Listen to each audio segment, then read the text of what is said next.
Hello everybody, how are you? I hope all are fine and healthy. मैं पिंटू शेर आप सभी बच्चों का सक्सेस एकेडमी ऑफिशियल चैनल पर फिर से हार्दिक स्वागत करता हूं।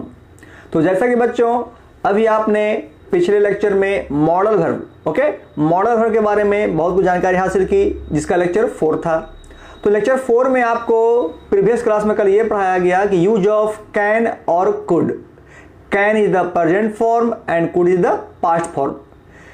इसमें आने वाले सारे स्ट्रक्चर्स, क्वेश्चंस का पैटर्न, यहाँ तक कि एग्जाम्पल और किस तरीके से क्वेश्चन को दो अलग अलग भाग में डिवाइड किया जाता है। Number 1 fill in the blanks और number 2 that translate into English. ये सारा पैटर्न मैंने आपको कल पिछले लेक्चर में आपको क्लियरली समझा दिया। पिछले लेक्चर में कल लास्ट आपको पढ़ाया गया था एक कुड का नियम, जिसमें आपको बताया गया था आपको क्या यूज ऑफ कुड का अनरियल कंडीशन या कह सकते हैं कंडीशनल सेंटेंस। उस पर चर्चा करना कुछ बाकी रह गया था, जिसके बारे में आज चर्चा करने जा रहा हूं। तो चलिए यहां से आज शुरू करते हैं आपका मॉडल वर्ब का लेक्चर नंबर 5। तो हमारे वीडियो के साथ अंत तक बने रहें, ताकि पिछले क्लास की भांति पिछले क्लास के जैसा ही आपको कुछ नया नया ट्रिक्स सीखने को ये मिलेगा कि कैसे कोई ट्रिक से एकदम शॉर्ट ट्रिक की सहायता से कैसे किसी क्वेश्चन को एग्जैक्टली सही कम समय में बनाया जा सकता है। तो चलिए यहां शुरू किया जाता है आज का आपका लेक्चर 5। आज के इस लेक्चर 5 में आपको क्या पढ़ना है, कैसे पढ़ना है और कितना पढ़ाना है, चलिए इस बात की जानकारी मैं पहले आपको कुछ कंटेंट के माध्यम से दे दूं। तो सबसे पहले आप यहां पर देखें कि जो आपको पहला कंटेंट है वो कल का जो बाकी रह गया था कुड, उस थोड़ा ध्यान देंगे इधर।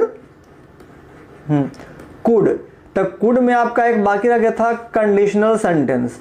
ओके, कंडीशनल ये पढ़ाना कुछ बाकी रह गया था, बस तुरंत आपको हो जाएगा 2 मिनट में। उसके बाद आज का जो नया टॉपिक होगा यहां पर नंबर 2 देख लें। नंबर 2 यूज ऑफ मे, ए में बाई में। हालांकि इसको हम मई पढ़ते हैं कब, जब हम मंथ का नाम लेते हैं तो, लेकिन यहां पर क्या पढ़ेंगे इसको मे, ए में वाई। नंबर 3 की बात करते हैं तो 3 में आपका आता है मे का पास्ट फॉर्म, जिसे हम बोलते हैं माइट। जैसे था ना कल कैन का कुड, उसी तरह से मे का माइट। तो आज के इस टॉपिक में आपको 3 अलग अलग कंटेंट पढ़ाने हैं, जिसमें से पहला आपका हो गया कुड, जो कि कल का टॉपिक कुछ बच गया था, उसको पूरा करना है। उसके बाद आपका आ गया नया टॉपिक मे और एक नया टॉपिक माइट।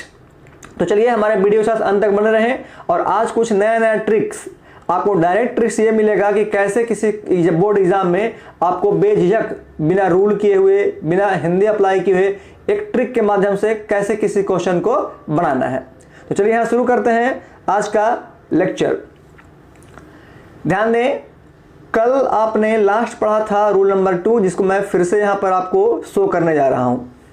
यहां पर आपका दिया गया है रूल नंबर 2 के अनुसार कि could is use to express the unreal condition या कंडीशनल सेंटेंस।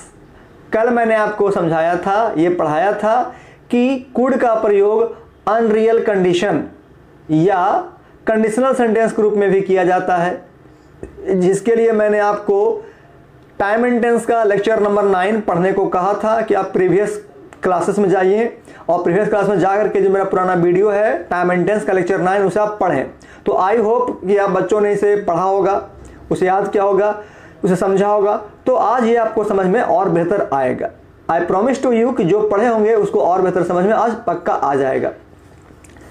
चलिए पहले मैं थोड़ा सा यहाँ पर जो आपका पेन का कलर है मैं जो चेंज कर लेता हूँ। ठीक है, आपका रेड हो गया। हाँ, कह रहा है could is use to express, यानी कुड का प्रयोग अनरियल कंडीशन या कंडीशनल सेंटेंस बताने के लिए भी किया जाता है।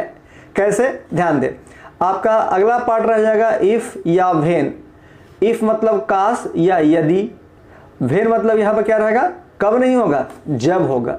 क्योंकि व्हेन मतलब कब होता है, लेकिन कब, वो जब क्वेश्चन पूछते हैं तब, जब सेंटेंस को ऐड करना हो तो यहां पर व्हेन का हिंदी जब हो जाता है।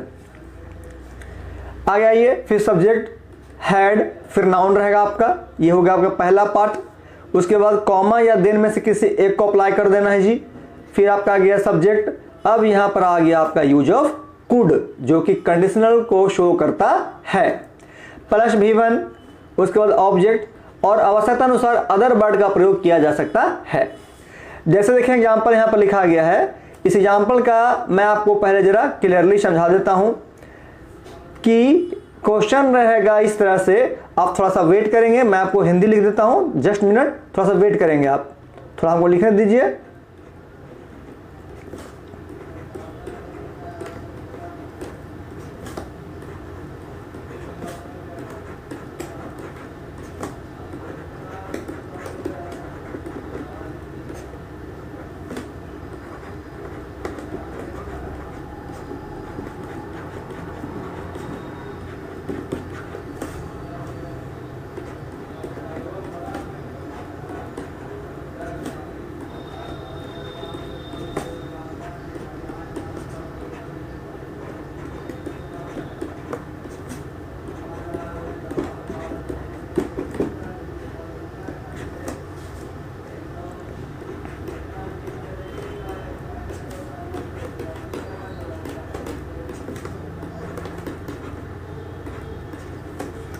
हाँ जी, आपका आइए ध्यान दें, यहां पर मैंने आपको एक क्वेश्चन लिखा इन हिंदी, जिसके कारण आपको कुछ सेकंड वेट करना पड़ा। आगे देखें, यहां पर क्वेश्चन कर रहा है कि यदि प्रकाश के पास, ध्यान देंगे, हाँ अगर थोड़ा सा देखने में दिक्कत हो रहा होगा तो सॉरी उसके लिए, लेकिन आप यहाँ पर मेरी बातों को सुन सकते हैं, क्योंकि थोड़ा हिंदी में मेरा जो राइटिंग है वो इंग्लिश की अपेक्षा खराब है, और ऐसे भी यहाँ पर इंग्लिश का टाइपिंग किया गया है और हिंदी टाइपिंग मेरे को आती नहीं है, इसलिए मैं यहाँ पर टाइप नहीं किया, इसलिए लिखना पड़ रहा है पेन से। और ये जो पेन है जिसे आप देख रहे हैं, ये स्केच पेन या जो बॉल पेन होता है उससे काफ़ी डिफरेंट है, जिसे राइटिंग पैड पे लिखना आसान होता नहीं है, इसी कारण मेरा राइटिंग थोड़ा गड़बड़ है, लेकिन आप मेरी बातों को सुन करके इसे समझने की कोशिश करें। एग्जाम्पल के तौर पे आपका हो गया कि यदि प्रकाश इज माय स्टूडेंट या एनीबडी कोई भी, यदि प्रकाश के पास अधिक पैसे होते, ओके, यदि प्रकाश के पास अधिक पैसे होते तो वह एक नया आईफोन खरीदता या खरीद सकता था। आई रिपीट इट, एक नया आईफोन खरीदता या खरीद सकता था। तो यहां आप देख रहे हैं कि प्रकाश आईफोन कब खरीदेगा, जब उसके पास अधिक पैसे होंगे। इट मीन्स कि पैसा का होना और फोन खरीदना दो अलग अलग वाक्य है जो कंडीशनल सेंटेंस को शो करता है। तो यहां पर सेंटेंस क्या बन जाएगा जी इसका एग्जाम्पल के रूप में। तो ये जो आप देख रहे हैं ऊपर में स्ट्रक्चर जो यहाँ पर लिखा गया है कंडीशन के नीचे में, ठीक यहाँ पर जो स्टार्ट किया गया है इफ और व्हेन से, उसी पैटर्न को आप यहाँ पर अप्लाई कर देंगे तो क्या बन जाएगा, इफ, किसके लिए आ गया, यदि के लिए, if Prakash had more money, comma या देन में से किसी एक को अप्लाई करना है, तो बेहतर ऑप्शन आपको कॉमा ही है। देन इसलिए नहीं क्योंकि देन और देन, सुनिए ध्यान से, THEN देन और THAN देन, दोनों में बस ए और ई का अंतर आता है। तो उस गड़बड़ी से बचने के लिए आप सिंपल तरीके से कॉमा का प्रयोग करें, जो कि 100% सुटेबल भी है और सही भी है। तो आई थिंक जिस तरह से आपको किसी प्रॉब्लम से बचना चाहिए, उसी तरह से यहाँ पर भी कि लिखने में मिस्टेक ना हो, उसका हिंदी अर्थ चेंज ना हो, क्योंकि देन और देन में काफ़ी अंतर आता है, तो उससे बचने के लिए आप कॉमा का प्रयोग कर सकते हैं। लेकिन देन भी आपका सही है, ना कि देन। फिर देखिए पिछला पार्ट क्या करा जी, ही कुड, मतलब कौन, प्रकाश, जो तो प्रकाश के लिए क्या आ गया, ही आ गया, ही कुड वाई मतलब खरीदना ए न्यू आईफोन। तो ये था आपका कंडीशनल सेंटेंस जिसको कल पढ़ाया गया था, जिसका कुछ टॉपिक्स एग्जाम्पल आपको समझाना था, जिसे मैंने आपको समझा दिया। This is the old topic of your lecture number 4। अब आज ज्वाइन करते हैं हम इस क्लास में लेक्चर नंबर 5 की ओर बढ़ते हैं, और ध्यान से ये देखते हैं कि 5 में कौन कौन सा ट्रिक है, ठीक है, कौन कौन सा स्पेशल ट्रिक है। उस स्पेशल ट्रिक से आप डायरेक्टली चाहें तो बोर्ड एग्जाम में मार्क्स अच्छे ला सकते हैं। आपको आज के इस वीडियो में कुछ खास इंपॉर्टेंट नोट्स लिखाए जाएंगे, बताए जाएंगे, जिससे आप खुद एहसास करोगे कि सर के द्वारा बताया गया नोट्स या ट्रिक्स डायरेक्टली काम किया। जो होता है डायरेक्ट कनेक्शन होना, ट्रिक से एग्जाम के क्वेश्चन का डायरेक्ट कनेक्शन है, उस कनेक्शन से आप बिल्कुल सही क्वेश्चन बना करके एक क्वेश्चन का 1 नंबर प्राप्त कर सकते हैं। तो उसी तरह से आप हर ट्रिक्स को याद रखेंगे तो आपका बहुत सारा ट्रिक्स जमा हो जाएगा, कलेक्शन हो जाएगा और क्वेश्चन को सॉल्व करने में आसानी होगी। तो चलिए यहां से आगे बढ़ते हैं आज के टॉपिक की ओर, जिसका पहला टॉपिक आपका होने वाला है क्या, यूज ऑफ मे। यहां पर आप देख रहे हैं आपका स्क्रीन पर क्या लिखा है, यूज ऑफ मे। अब सवाल रहा मे, ए में बाई, इसको मई नहीं पढ़ेंगे, मे पढ़ेंगे। ओके, मे का आप यहां पर हिंदी देखें पहले कि मे का हिंदी क्या हो सकता है। चलिए मे का हिंदी मैं यहां पर लिख दे रहा हूं। मे का हिंदी होता है शकना या फिर शकता है। अब आप कंफ्यूजन में आ गए होंगे क्योंकि कल आपको लिखाया गया था कैन का हिंदी सकना या सकता है और आज लिखाया गया मे का हिंदी सकना या शकता है। But just wait and listen my topic carefully. कल मैं आपको लिखाया था ये हिंदी मे का भी, और सॉरी कैन का, और आज लिखा रहा हूं मे का। तो कैन और मे का दोनों का जो हिंदी है वो सेम है, लेकिन अंतर यह है कि दोनों के यूज में काफ़ी डिफरेंस आता है। तो वो डिफरेंस पहचानेंगे कैसे, तो उसके लिए मैं आपको यहाँ पर कुछ लिखने जा रहा हूँ, उसे ध्यान देंगे। यहाँ पर मैं लिख रहा हूँ अनुमति, अनुमति के रूप में। ओके, अनुमति के रूप में, इसका मतलब क्या हो गया कि कैन जो है वो सिंपल तरीके से यूज किया जाता है, जबकि मे जो है अनुमति के रूप में यूज किया जाता है। समझता, अनुमति किसी से परमिशन लेना या देना। ओके, तो ये हो गया आपके अनुमति के रूप में मे का प्रयोग, जबकि कैन का प्रयोग क्या था जी, पावर, एबिलिटी और कैपेसिटी। तो चलिए यहाँ पर बात करते हैं सबसे पहले स्ट्रक्चर्स का, कि अगर ट्रांसलेशन पूछता है अनुमति के रूप में तो कौन सा स्ट्रक्चर आप अप्लाई कर सकते हो। तो सबसे पहले अप्लाई क्या करना जी, subject according to the question, जो सिंगुलर और प्लूरल दोनों हो सकता है। उसके बाद आइए मे, जो कि आज का टॉपिक पढ़ना है। मैंने कल बताया था कि मॉडल वर्ब एक ऐसा वर्ब होता है जो दिए गए सिंगुलर सब्जेक्ट और प्लूरल सब्जेक्ट सेम अप्लाई करना पड़ता है, उसमें कोई चेंजिंग नहीं आता है। मे के बाद क्या आता है जी, V1, जिसका मैंने कल क्वेश्चन पूछा था आप लोग को, जिसका आंसर कुछ बच्चों ने नहीं दे पाया था। May plus V1 means modal plus V1, जो आपको मैं लेक्चर नंबर 2 में पढ़ा चुका हूं कि मॉडल के साथ क्या लगता है हमेशा जी, V1। इस बात को आप याद रखेंगे। उसके बाद क्या आपका आ गया, ऑब्जेक्ट, और लास्ट में अदर वर्ड। अब आइए रूल नंबर 1 की ओर, जो दिया गया है मे का रूल नंबर पहला। तो मे का जो रूल नंबर फर्स्ट है वो क्या कहता है, ध्यान दें, मे इज यूज्ड, यानी मे का प्रयोग किया जाता है, मे इज यूज्ड फॉर गिविंग और टेकिंग। अब देखिए कल मैं लिखाया था टू टेक और टू गिव, तो टू के बाद V1 लगता है, इसलिए मैंने टेक और गिव लिखा, लेकिन फॉर के बाद हमेशा V4 लगता है। ओके, फॉर के बाद हमेशा V4, इसलिए मैं थोड़ा सा लैंग्वेज को चेंज करके यहां मैंने क्या कर दिया कि फॉर गिविंग और फॉर टेकिंग परमिशन, यानी मे का प्रयोग अनुमति मांगने या अनुमति देने, ठीक है, बोथ कंडीशन, अनुमति मांगने और देने दोनों के रूप में किया जाता है। तो कल ये चीज आपको लिखाया गया था, ये भी कैन के प्रयोग में, लेकिन कैन का प्रयोग सिंपल तरीके से होता है जिसमें अनुमति का बोध नहीं होता है, जबकि मे लगाने पर अनुमति का बोध हो जाता है। वो कैसे, आपको एग्जाम्पल से बेहतर समझ में आएगा। तो चलिए यहाँ पर एक स्ट्रक्चर तैयार हो गया आपको कंपटीशन के लिए, जो मैं आपको यहाँ पर शो कर देता हूँ। आप उसे कॉपी पे लिख लेंगे, नोट कर लेंगे, या डायरेक्टली अपने दिमाग में स्कैन कर लेंगे। आप समझे स्कैन करना मतलब, इसे याद कर लेंगे। ध्यान दें वो क्या होता है स्ट्रक्चर, जो अगर आप यूज करना चाहते हैं टू, तो टू के साथ आपका हमेशा क्या लगेगा V1, जो कि कहलाता है इन्फिनिटिव। ओके, ये क्या कहलाता है, ये कहलाता है आपका इन्फिनिटिव। लेकिन अगर आपको यूज करना है फॉर, तो फॉर के बाद आपका जब भी लगता है तो क्या लगता है V4, यानी ING फॉर्म, जिसे हम जेरंड कहते हैं, GERUND, जेरंड। जेरंड के बारे में चर्चा मैं करूंगा, लेकिन उसका एक अलग पार्ट है, नॉन फिनाइट चैप्टर, जहां पर आपको याद है ना जो मैं पढ़ाया था क्या, जिसमें आपको पढ़ना है एक ट्रांजिटिव एक इंट्रांजिटिव, वहीं पर आपको पढ़ना है जेरंड। तो ये सारा चीज आपको पढ़ेगा नॉन फिनाइट चैप्टर में, तो उसके लिए फिलहाल छोड़ दें। चलिए देखिए यहां पर आ जाइए एग्जाम्पल के रूप में। एग्जाम्पल क्या कहता है, जो कि कैसे हम समझेंगे कि टू टेक परमिशन और टू गिव परमिशन, या फॉर गिविंग परमिशन या taking permission. Number 1, you may go now, अब तुम जा सकते हो। जैसे मान लिया जाए कि आप किसी के पास बैठे हो, अगर वो आदमी तुमसे बोले कि भाई तुम अब जा सकते हो, तो यहाँ क्या करना पड़ेगा, ये तुमको अनुमति दे रहे हैं, तुम बिना उनकी अनुमति के वहाँ से जा नहीं सकते हो, तो क्या कहलाएगा वो, you may go now. This is क्या हो गया, दिस इज द परमिशन। किस रूप में, देने के रूप में।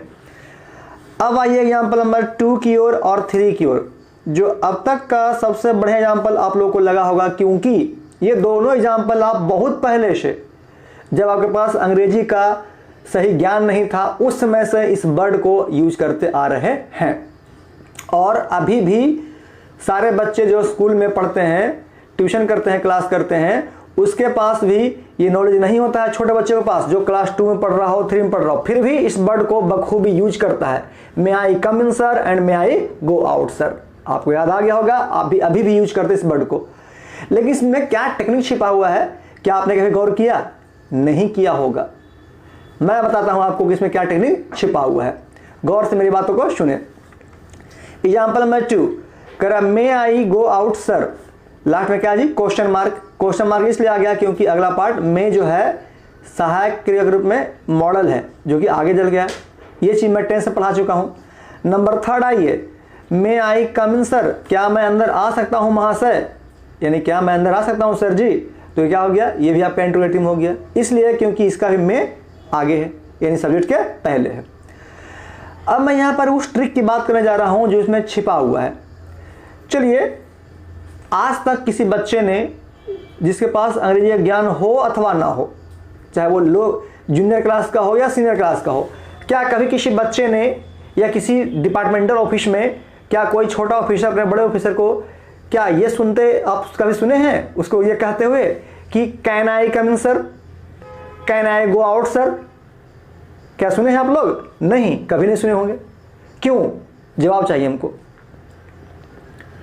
आप मेरे क्वेश्चन को सुने ध्यान से। क्वेश्चन हुआ कि आप बचपन से अब तक यही बोलते आए हैं क्लास में कि मे I come in sir, may I go out sir. लेकिन मेरा सवाल यह है कि आप क्यों नहीं कहते हैं कि can I come in sir और can I go out sir, जबकि कैन और मे दोनों का हिंदी क्या होता है? सकता है, सकती है या सकता हूं। बताएं, जवाब दें आप मेरी सवालों को कि आप कैन का प्रयोग क्यों नहीं करते हैं, जबकि कैन और मे दोनों का हिंदी सेम है। अगर मैं कैन बोलता हूं तो can I come in sir, तो क्या मैं अंदर आ सकता हूं सर? और कैन आई की जगह पर मे आई कम इन सर, तो उसका क्या था, क्या मैं अंदर आ सकता हूं सर? अब बताइए इसका सही सही जवाब। थोड़ा सा वेट करता हूं, बताएं आप, कमेंट करें।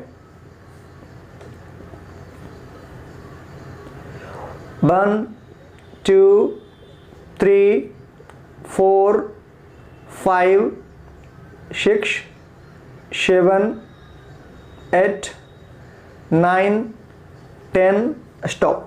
मैं बताता हूं, यहां पर रिप्लाई तो आया, लेकिन उतना नहीं जितना कि आना चाहिए। सिंपल सा क्वेश्चन है, सिंपल सा इसका जवाब भी है। सुनिए मेरी बातों को। जवाब आपका यह है कि अगर हम कैन का प्रयोग करते हैं, जैसे can I come in sir, okay, can I come in sir, तो कैन लगाने पर जवाब यह होगा कि जैसे सब ऐसे समझिए, मैं क्लास में, मैं आपका टीचर हूं, मैं चलिए ऑनलाइन नहीं ऑफलाइन क्लास चल रहा है, मैं क्लास में पढ़ा रहा हूं। कोई स्टूडेंट थोड़ा लेट से आया पढ़ने के लिए, वो हमसे बोलता है कि can I come in sir. इसका मतलब ये हो गया कि वो हमसे एक फॉर्मेलिटी के लिए बस पूछ रहा है कि क्या मैं अंदर आ सकता हूं सर। मैं जवाब दूं हाँ या ना, वो अंदर आके बैठ सकता है। ये हुआ जबरदस्ती की सेंस में, मतलब क्या कि टीचर हाँ बोले अथवा ना बोले, उससे स्टूडेंट के मेंटलिटी पर, उसके बोले गए वाक्य पर कोई फर्क नहीं पड़ता है। बट अगर ये बोलता है कोई स्टूडेंट कि मे आई कम इन सर, तो वो स्टूडेंट गेट के पास तब तक खड़ा रहेगा जब तक टीचर ये परमिशन नहीं दे दे कि आप अंदर आओ या बाहर जाओ। यही होता है सबसे बड़ा अंतर कैन में और मे में। इट मीन्स कि फाइनली इसको समझ सकते हैं कि कैन से जबरदस्ती का भाव उत्पन्न होता है, जबकि मे से पोलाइटली परमिशन, यानी अनुग्रह करना, विनती करना कि मैं अंदर आऊं या जाऊं, इसका बोध होता है। That is the right answer. Okay, इस पॉइंट को याद रखेंगे कि कैन जबरदस्ती के सेंस में और मे पोलाइटली रिक्वेस्ट के या पोलाइटली परमिशन के सेंस में। समझे? ये होता है कैन का और मे का अंतर। अब देखें आगे example number 4, you may start the work, तुम काम शुरू कर सकते हो। ये अक्सर सुनते होंगे आप कंपनी में, किसी कारखाने में या लेबर के रूप में उसका मालिक बोलता है कि चलो भाई काम शुरू करो। इट मीन्स कि गिव ऑर्डर। तो किस रूप में आ गया? परमिशन के रूप में। This is known as may. तो ये था बच्चों आपका मे का यूज का रूल नंबर 1। आगे चलते हैं मे के रूल में। रूल इसका हो जाएगा रूल नंबर 2 जो कि मे का ही है। यहां ध्यान देंगे, यहां करा रूल नंबर 2 में स्ट्रॉन्ग पॉसिबिलिटी। स्ट्रॉन्ग मतलब क्या हो गया? मजबूत, सख्त। और पॉसिबिलिटी मतलब क्या हो गया जी? आपका संभावना। यानी अगर किसी सेंटेंस में ज्यादा संभावना, स्ट्रॉन्ग पॉसिबिलिटी को हम मजबूत संभावना के साथ साथ ज्यादा होने वाला संभावना भी कह सकते हैं। ऐसा इसलिए क्योंकि संभावना आपके 2 प्रकार के होते हैं, पॉसिबिलिटी 2 प्रकार के होते हैं। वो कौन कौन से होते हैं वो मैं अगले पेज में बताने जा रहा हूं, लेकिन फिलहाल आप यहां पर समझे रूल नंबर 2 को। यहां करा स्ट्रॉन्ग पॉसिबिलिटी को बताने के लिए भी मे का प्रयोग किया जाता है। तो स्ट्रॉन्ग पॉसिबिलिटी समझें कैसे? चलिए एग्जाम्पल यहां देखें और इस एग्जाम्पल को आप सबसे पहले VVI कर लेंगे जी, क्योंकि यही एग्जाम्पल सेम टू सेम पूछता है। अगर स्ट्रॉन्ग पॉसिबिलिटी यहां में पूछता है तो बस आपको यही क्वेश्चन पूछेगा सेम टू सेम, जैसा आपको यहां पर लिखा गया है ईट ... रेन टुडे लिखा रहेगा। फिर से सुने, ईट खाली स्थान रेन टुडे, आप क्या भरेंगे ऑप्शन में? केवल और केवल मे भरेंगे, ए मे बाई। डायरेक्टली याद कर लीजिए कि इट मे रेन टुडे, आज वर्षा हो सकती है। It is possibility. जैसे ऐसे समझिए आपको मैं बोलता कि आज मैं परीक्षा ले सकता था या ले सकता हूं। चलिए, तो मैं परीक्षा ले सकता हूं, ये क्या आपका हो गया जी? ले सकता हूं मतलब ये जरूरी नहीं कि मैं ले ही लूं, हो भी सकता है और नहीं भी हो सकता है। That is called possibility. ये स्ट्रॉन्ग कब होगा? जब इसके होने की संभावना, होने की चांसेस बढ़ जाएंगे, तो ये क्या कहलाएगा? स्ट्रॉन्ग। यहां देखें एग्जांपल नंबर 2 की ओर, इट मे बी ट्रू, यह सच हो सकता है। आप इस वर्ड को भी बखूबी यूज करते हैं अपने सर्कल में, अपने दोस्तों के साथ कि अरे भाई सच हो सकता है, ऐसे करके। This is the style of my understanding to you. लेकिन आप इसे माइंड मत कीजिएगा कि मैं इस तरह का लैंग्वेज बोल रहा हूं। सही होता है क्या कि यह सत्य हो सकता है, जिसे हम मगही भाषा में बोलते हैं कि अरे भाई सच हो सकता है, हो ऐसे करके। ओके, आगे आइए number 3, Nandita. It's also my student and my favourite student. फिलहाल Nandita may be at home, Nandita अपने घर पे हो सकती है। इट मे बी पॉसिबल और नॉट पॉसिबल। तो संभावना के लिए हम देखते हैं क्या कि स्ट्रॉन्ग करने के लिए डालते हैं मे, लेकिन संभावना कम करना हो तो उसके लिए रूल अलग होता है, जो मैं अगले पेज पे आपको बताने वाला हूं उसी चीज को, कि संभावना कम ज्यादा होता है क्या और ज्यादा क्या होता है। लेकिन फिलहाल यहां पर समझे आप स्ट्रॉन्ग पॉसिबिलिटी को। तो यहां दिया गया 3 एग्जांपल।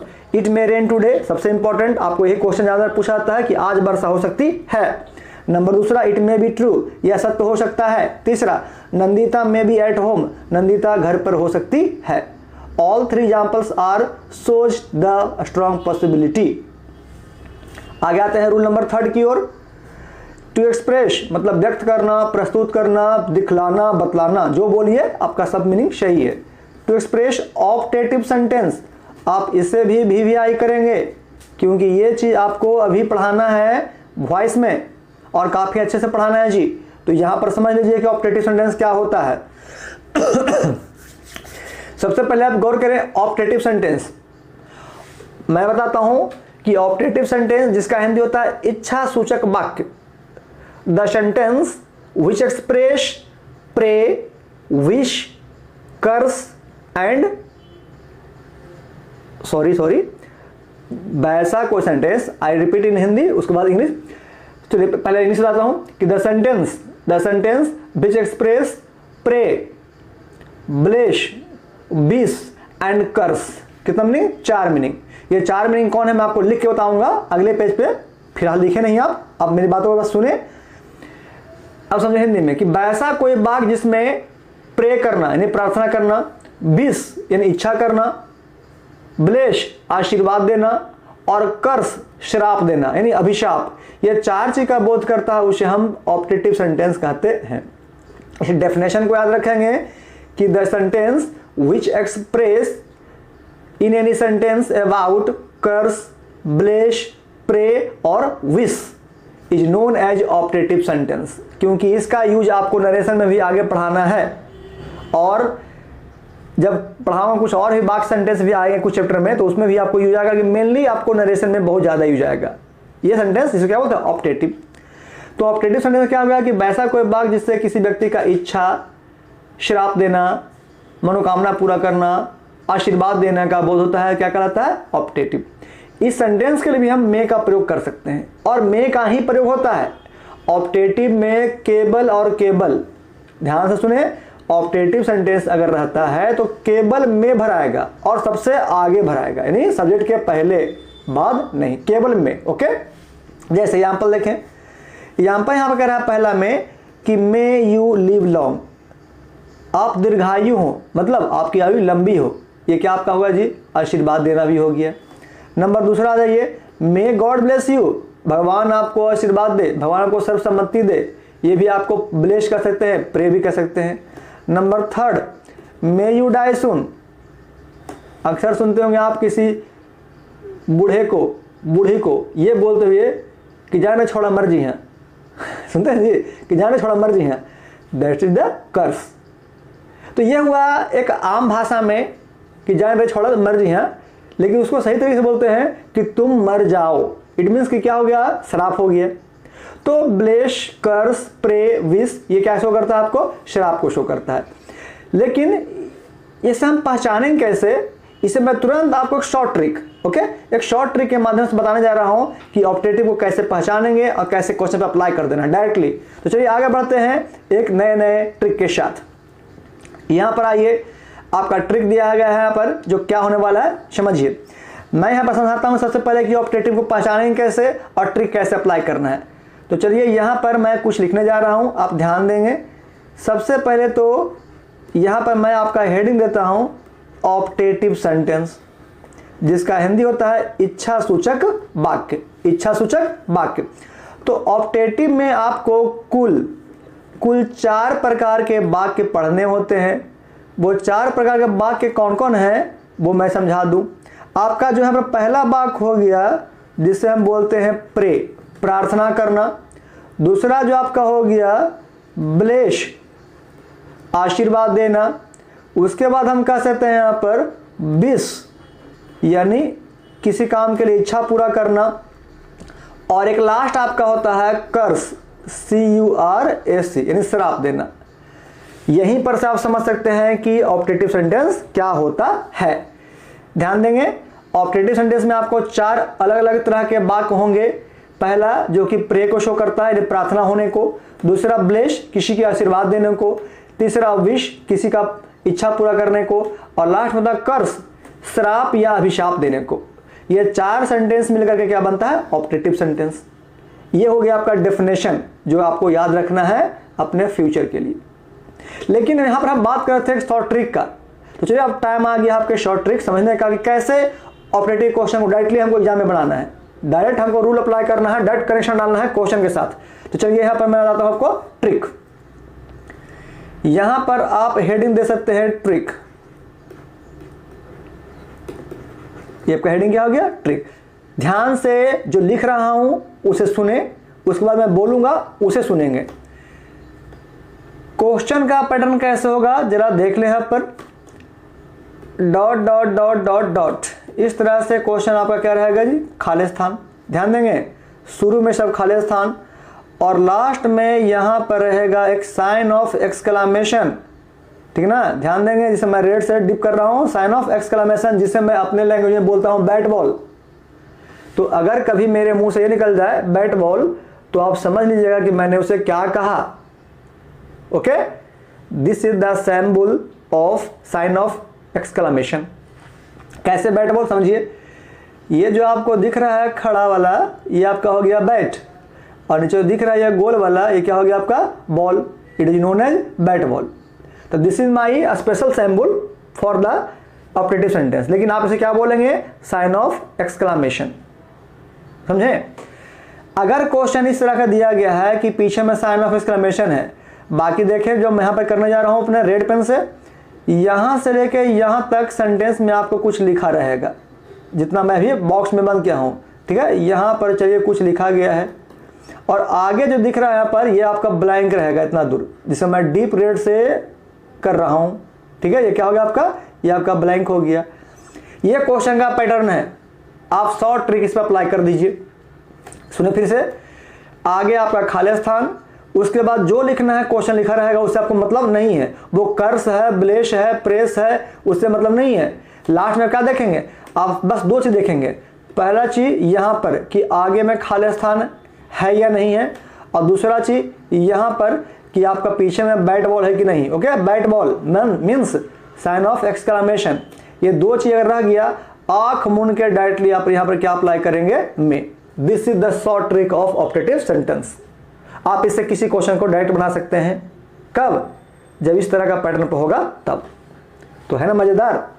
तो बस इसी तरह से आप मेरे हर क्लास को ज्वाइन करें, ताकि आपको तरह तरह का ट्रिक, तरह तरह का टेक्निक सीखने को मिले, ताकि आप लॉन्ग मेथड, शॉर्ट मेथड, हर तरीके से आप क्वेश्चन को फेस करने की हिम्मत रख सके। अब आइए रूल नंबर 4 की ओर, जो कि मे का ही है।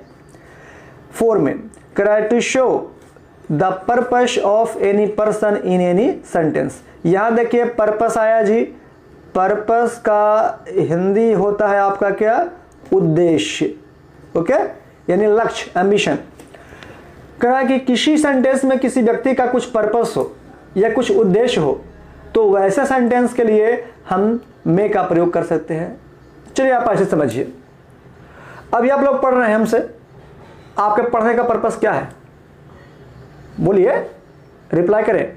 आपके पढ़ने का पर्पस क्या है? चाहे कोई विषय पढ़ रहे हो, फिजिक्स हो, केमिस्ट्री हो, मैथ हो, इंग्लिश हो, हिंदी हो, कोई विषय हो, नथिंग मैटर। मैटर यह है कि आप क्यों पढ़ रहे हैं, आपका पढ़ने का उद्देश्य क्या है, क्या पर्पस है, बताएं जरा हमें, कमेंट करें। चलिए ठीक है, यहां पर आपका यह हो गया कि पढ़ने का जो है वो पर्पस आपका यह है कि नौकरी पाना। आप कठिन मेहनत करते हो, क्यों? ताकि आप परीक्षा में अच्छे नंबर ला सको। तो अच्छे नंबर लाने के लिए क्या करना पड़ता है आपको जी? आपको काफी मेहनत करना पड़ता है। तो ये क्या आपका हो गया, पर्पस। कोई व्यक्ति रात दिन मेहनत करता है, क्यों करता है? ताकि वो अधिक से अधिक पैसे कमा सके। तो पर्पस मतलब होता है उद्देश्य। तो जिस क्वेश्चन में उद्देश्य छिपा हो, किसी व्यक्ति का उद्देश्य छिपा हो, तो उस उद्देश्य को शो करने के लिए, बताने के लिए आप मे का प्रयोग कर सकते हो। ओके, एग्जाम्पल देखें। Number 1, Avinash works hard. Avinash is also my student. ध्यान देंगे, मैं जिन बच्चों को यहाँ पर एग्जाम्पल के रूप में नाम ले रहा हूँ, वो सिर्फ और सिर्फ एग्जाम्पल को समझाने का तरीका है। वैसे स्टूडेंट जिसका नाम यहाँ पर नहीं लिखा गया वो माइंड नहीं करे, क्योंकि मैं पहले बोल चुका हूँ कि all students are same for me. Okay, all students are same for me. इसलिए कोई ये माइंड नहीं करेंगे कि सर मेरा नाम नहीं लिए या मेरा नाम नहीं लिए। That is not matter. बस मेरी बातों के सामने ध्यान दें कि ये जो नाम मैं ले रहा हूँ, बस सिर्फ और सिर्फ आपको समझाने के लिए। आप यहाँ पर जो दिया गया एग्जाम्पल है, आप उसको थ्योरेटिकली समझे, आप प्रैक्टिकली अपने माइंड पे या अपने दिल पे हावी ना कर लेंगे। ओके, हाँ, Avinash works hard show that. क्योंकि अगर आप हावी करोगे तो मैं और भी ऐसा ऐसा नाम देते रहूंगा, और जो बच्चे हावी होंगे मैं उसी का नाम ज़्यादा दूंगा। सो केयरफुली एंड बस इंजॉय फॉर द एग्जाम्पल। हाँ, Avinash works hard show that he may obtain. Obtain मतलब जी पाना, प्राप्त करना, गुड मार्क्स इन एग्जाम। यहां देखें, अविनाश, हिंदी करें, अविनाश कठिन परिश्रम करता है। अविनाश कठिन परिश्रम करता है ताकि वह एग्जाम में यानी परीक्षा में अच्छा अंक प्राप्त कर सके। अब देखिए तो समझिए क्वेश्चन को। अविनाश कठिन मेहनत क्यों करता है? उसका क्या उद्देश्य है मेहनत करने का? तो उसका मेहनत करने का उद्देश्य है कि वो परीक्षा में अच्छे अंक प्राप्त कर सके। समझे? यहां देखिए एग्जाम्पल नंबर 2, ए लेबर मतलब एक मजदूर, जिसको आप वर्कर भी कह सकते हैं। A labour works whole day मतलब पूरा दिन। ओके, होल मतलब पूरा नहीं, संपूर्ण, होल डे, दैट ही में earn more and more money. एक लेबर दिन भर मेहनत करता है, दिन भर काम करता है, उसके पीछे उसका क्या रीजन होता है जी, क्या पर्पस होता है? तो अधिक से अधिक पैसे जमा करना, अधिक से अधिक पैसे कमाना। तो यहां पर हम समझेंगे कैसे कि कौन सा क्वेश्चन पर्पस का है। ये तो आपका काफी लंबा एग्जाम्पल है। तो जान लीजिए कि पर्पस वाला सेंटेंस में हमेशा 2 पार्ट होगा। उस 2 पार्ट को मैं एक शॉर्ट ट्रिक से, ओके, एक शॉर्ट ट्रिक से समझाऊंगा कि कैसे आपको समझ में आएगा क्वेश्चन की वो पर्पस है। तो चलिए बढ़ते हैं अगले पेज की ओर आपको बेहतर नॉलेज के लिए। यहां देखिए ध्यान से, आपको यहां पर 2 बॉक्स दिख रहे हैं। उस बॉक्स में आपको क्या करना है, जो सुने पहले। जनरली क्या होता है कि आप जो दैट लिखते हैं, दैट मतलब क्या होता है, बह होता जी, दैट मतलब बह, जो कि आपका एक रिलेटिव प्रोनाउन के रूप में जाता है। तो यहाँ मैं प्रोनाउन तो पढ़ा नहीं रहा हूँ, प्रोनाउन मुख्य रूप से पढ़ना है कंपटीशन बेसिस में। तो यहाँ पर हम चर्चा कर रहे हैं मे का। तो मे के लिए यहाँ पर ध्यान से देखेंगे कि आपको स्क्रीन पे क्या दिख रहा है, यूज ऑफ माइट के ठीक ऊपर देखें, ओके। यूज ऑफ माइट के ऊपर क्या है, एक बॉक्स है, राइट साइड में एक है, लेफ्ट साइड में। तो ये बॉक्स में मैं आपको ये समझाना चाहता हूँ कि कैसे हम समझेंगे क्वेश्चन पर्पस वाले सेंटेंस का है और कौन सा रूल पे हम डायरेक्टली अप्लाई कर सकते हैं। तो कैसे अप्लाई करेंगे जरा ध्यान दें। सबसे पहले तो आप जान लीजिए कि अगर क्वेश्चन पर्पस का हो, PURPOSE, तो पर्पस वाले सेंटेंस में आपके पास 2 मीनिंग का होना जरूरी है। एक आपका रहेगा दैट और दूसरा आपको रहेगा शो दैट। तो दैट मतलब वह यहां पर नहीं होगा, जबकि यहां पर दैट और सो दैट, इन दोनों का अगर हिंदी मीनिंग करते हैं तो होता है ताकि। तो ताकि एक ऐसा मीनिंग है जो आपको किसको शो करता है जी, पर्पस को। ये हुआ पहचानने का तरीका कि क्वेश्चन पर्पस का है या नहीं। तो दैट या सो दैट कहां रहेगा, तो सेंटेंस के बीच में रहेगा, समझ रहे ना। दैट या सो दैट कहां रहेगा, सेंटेंस के बीच में। तो आप समझ लीजिए क्वेश्चन किसका, पर्पस का। तो मैंने क्या बताया कि पर्पस में क्या भराएगा, हमेशा मे भराएगा। लेकिन मे कहां भराएगा, यह कहां पर फिल इन द ब्लैंक्स में आएगा, यह समझने की जरूरत है। तो इसको आप समझिए ट्रिक से। चलिए इधर आ जाइए, राइट साइड टॉप कॉर्नर पे मैं यहां पर हेडिंग दे देता हूं ट्रिक, जो कि आपको डायरेक्टली एग्जाम में काम करना है, समझे। ट्रिक में कैसे रहेगा, जो मेरे ध्यान से यहां पर देखें और उसको समझने की कोशिश करें। बीच में आपको यहां पर रहेगा क्वेश्चन में क्या जी, सो दैट, और नहीं तो सो दैट के जगह पर दैट भी रह सकता है। अगला ये जो क्वेश्चन का पैटर्न मैं बता रहा हूं, यहां पर क्वेश्चन आपको कुछ लिखा रहेगा, अब प्लस बीच में क्या रहेगा, सो दैट या फिर दैट। उसके बाद आपको पीछे में यहां रहेगा खाली स्थान, यानी फिल इन द ब्लैंक्स। आप बेझिझक बिना कंफ्यूजन के आंसर में मारिए, आंसर सही होगा। ये था आपका शॉर्ट ट्रिक। तो है ना इंटरेस्टिंग क्लास। तो ऐसे शॉर्ट ट्रिक आपको हर लेक्चर में, चाहे वो बुक का हो या ग्रामर का हो, आपको मिलेगा। तो बस कॉन्सेप्ट क्लियर रखें, मेरी बातों को ध्यान से सुने, और वीडियो में मैं क्या लिख रहा हूं, आपको कैसे पढ़ा रहा हूं, उस स्टाइल को सीखने की कोशिश करें, ताकि आपको एग्जाम में दिक्कत ना हो। तो यहाँ क्या देखें, एक ट्रिक के माध्यम से आपने सीख लिया कि यहाँ सेंटेंस में कुछ लिखा रहेगा पहले से, डजेंट मैटर, उस पर ध्यान नहीं देना है। आपको ध्यान देना बस किस पे, कि बीच में मीनिंग दैट या सो दैट है कि नहीं, क्योंकि दैट और सो दैट का मीनिंग क्या होता है जी, ताकि, जो मैंने यहाँ पर शो कर दिया।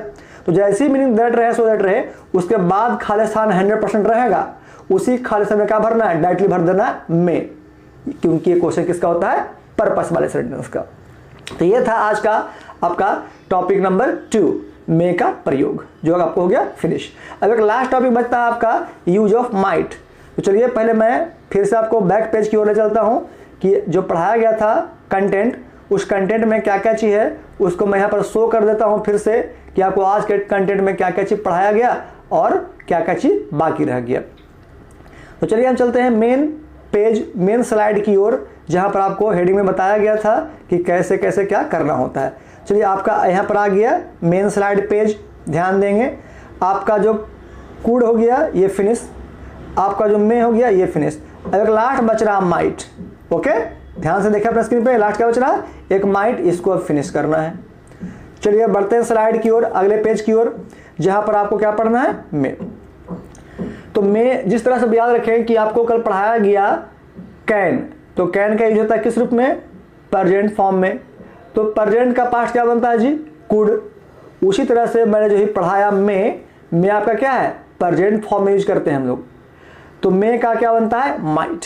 चलिए हमारा पेज यहां पर आ गया, यहां ध्यान दें, यहां लिखा गया है यूज ऑफ माइट। तो सबसे पहले आप इस बॉक्स को देखें जहां पर यह दिया गया है, माइट का हिंदी यहाँ क्या कर देंगे, माइट का हिंदी हो जाएगा शकता था, मतलब पास्ट टेंस में।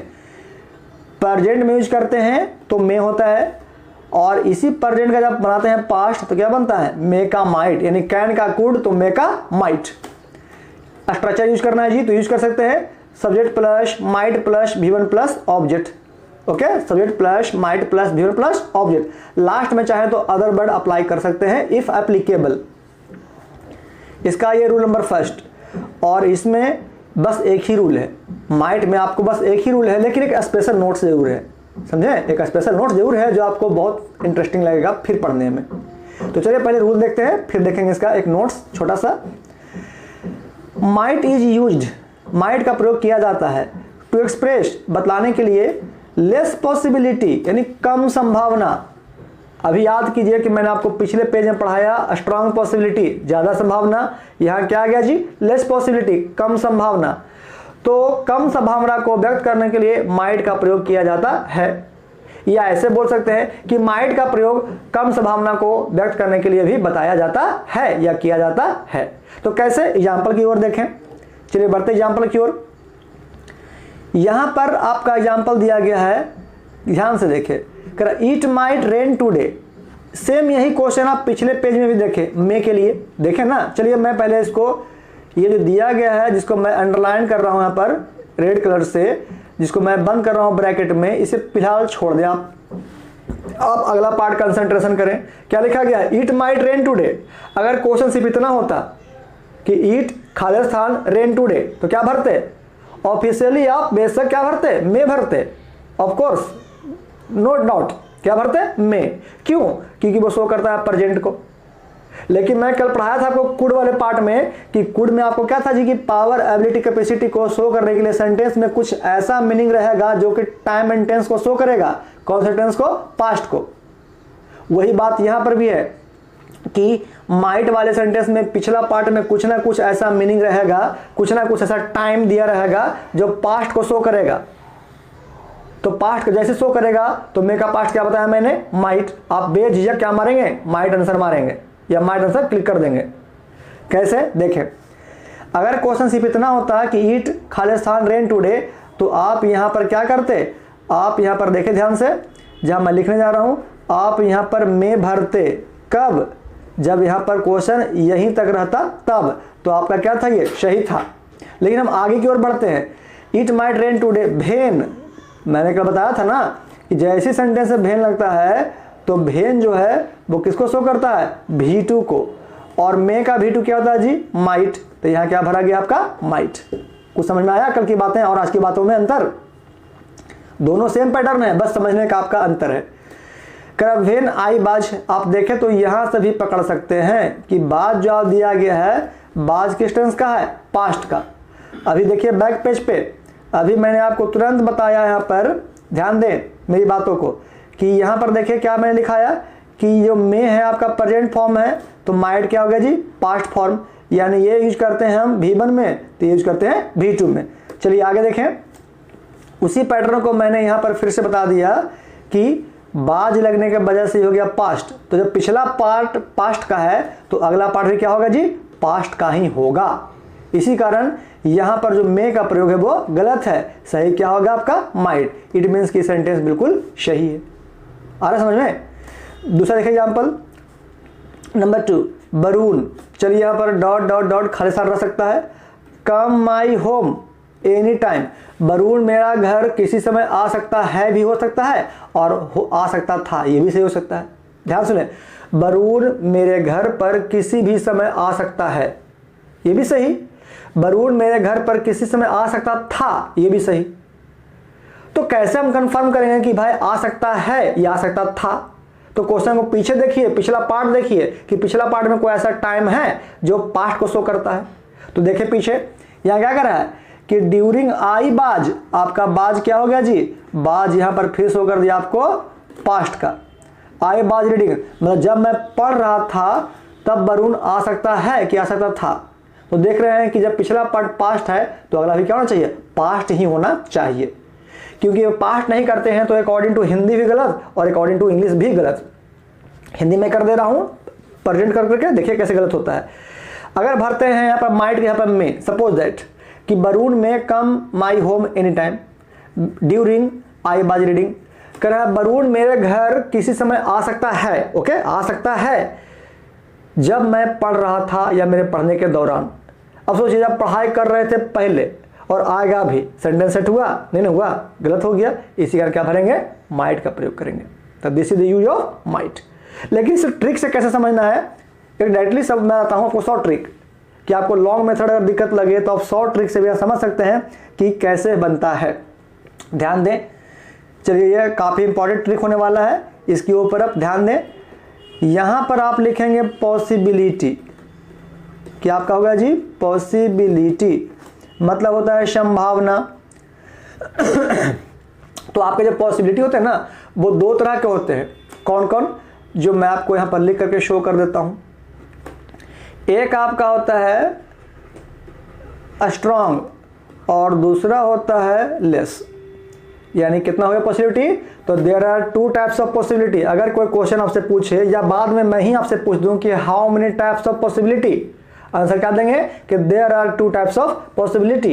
एक कौन, स्ट्रॉन्ग पॉसिबिलिटी मतलब प्रबल संभावना, एक होता है क्या, लेस पॉसिबिलिटी यानी कम संभावना, यानी जिसमें संभावना होने का चांसेस ज्यादा हो स्ट्रॉन्ग कहलाता है, जो होने का चांसेस कम हो वो लेस कहलाता है। तो करना क्या होता है कि स्ट्रॉन्ग पॉसिबिलिटी जब भी रहे आप बेझिझक किसका प्रयोग करेंगे, मे का, जबकि लेस पॉसिबिलिटी रहे तो आप किसका प्रयोग करेंगे, हमेशा माइट का। इस पॉइंट को, इस ट्रिक को आप दिमाग में स्कैन कर लें, ये बहुत यूज आने वाला है। बात रहा एग्जाम्पल का, तो चलिए मैं एग्जाम्पल देता हूं यहाँ पर, समझिए। अगर मैं करता हूं ऐसे, ईट में रेन टूडे, एक हो गया। चलिए इधर आइए माइट की ओर, इसका भी मैं देता हूं क्वेश्चन कि ईट माइट रेन टूडे। अब देख रहे हैं दोनों क्वेश्चन आपका क्या है जी, सेम बन रहा है। तो सेम बन रहा है उस क्वेश्चन को, तो क्या करेंगे कि कैसे समझेंगे। तो यहां पर देख रहे हैं कि क्वेश्चन में सिर्फ एक पार्ट लिया गया है, जबकि मैं पहले बता दिया कि माइट का प्रयोग तब करना है जब सेंटेंस में दो पार्ट रहेगा, तो पिछला पार्ट हमेशा टाइम को शो करेगा, जो पास्ट टाइम को शो करेगा। यहां पर मैंने कुछ नहीं लिखा, लेकिन कैटेगरी बटा हुआ है कि एक है स्ट्रॉन्ग, एक है लेस। तो स्ट्रॉन्ग लेस को कैसे समझा जाए, तो चलिए यहां पर हम समझाते हैं आपको एक छोटे से मेथड के अनुसार। यहां ध्यान देंगे, ऊपर जो मैं बॉक्स बना रहा हूं उस बॉक्स पे आप ध्यान से समझेंगे कि कैसे स्ट्रॉन्ग और लेस समझना है। तो मैं तो बता दिया कि आपको क्वेश्चन में पिछला पार्ट लगा रहेगा पास्ट में, तो आपको माइट भराएगा हर हाल में। लेकिन यहां पर जो एग्जाम्पल लिखे हैं कि it may rain today, it might rain today, दोनों सेम देखने में लगता है, अंतर है तो इट का मे के साथ और इट का माइट के साथ। तो देखें ध्यान से।